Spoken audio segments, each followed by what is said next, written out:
तर एक breaking news समोर येते। ठाण्यामध्ये पुन्हा एकदा ठाकरेंच्या पक्षाकडून सत्ताधारी पक्षांना डिवचण्याचा प्रयत्न झालाय।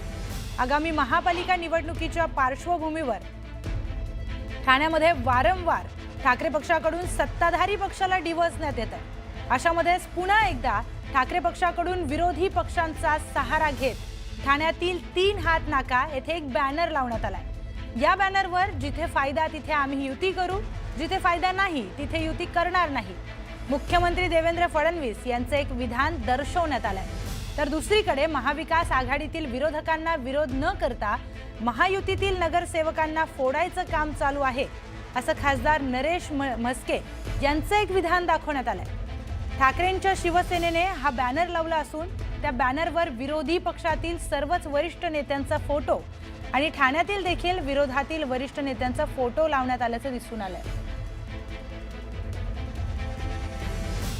आपण बोलूयात आपले प्रतिनिधी अजित मांढरे यांच्याशी। अजित, हे काय सगळं प्रकरण आहे? दिवाळी पहाट या कार्यक्रमाच्या दिवशी उपमुख्यमंत्री एकनाथ शिंदे, खासदार नरेश म्हस्के म्हणजे शिवसेनेतील प्रमुख नेते आणि वरिष्ठ लोकप्रतिनिधी जे आहेत त्यांनी एका कार्यक्रमामध्ये हजेरी लावली होती, जो एका शिवसैनिकानेच त्या कार्यक्रमाचं आयोजन केलं होतं। त्या कार्यक्रमाला जे छत्रपती संभाजी महाराज चित्रपटातील जो डायलॉग आहे कवी कलश याचा, तो डायलॉग तिथं जो आहे तो म्हणून की कशा रीतीने संपूर्ण महाराष्ट्रभर फिरून उपमुख्यमंत्री एकनाथ शिंदे जे आहेत ते लोकांच्या मनामध्ये त्यांनी घर केलेलं आहे आणि किती झालं तरी शेवटी तो जनतेचा राजा आहे, अशा पद्धतीनं ते वक्तव्य केलं होतं। त्याला टोला म्हणून आता हा बॅनर जो आहे तो महाविकास आघाडीकडून लावण्यात आलेला आहे। यामध्ये आपण जर पाहिलं तर कशा रीतीनं ईडी, सीबीआय आणि महायुतीमधले नगरसेवक फोडायचं आणि मुख्यमंत्र्यांचं वक्तव्य या सगळ्या गोष्टी ज्या आहेत या नमूद करण्यात आलेल्या आहेत।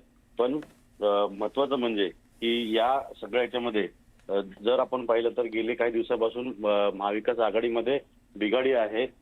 अनेक नेते जे आहेत ते स्वबळाची वक्तव्य त्यांनी केलेली आहेत।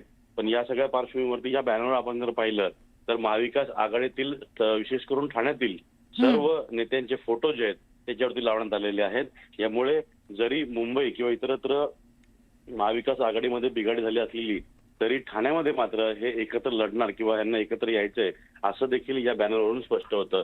त्यामुळे एकीकडे टोला लगावताना महाविकास आघाडीतल्या या सगळ्या नेत्यांनी आपण एकत्र आहोत हा देखील संदेश देण्याचा प्रयत्न केलाय। निश्चितच अजित, धन्यवाद आपण दिलेल्या माहितीसाठी।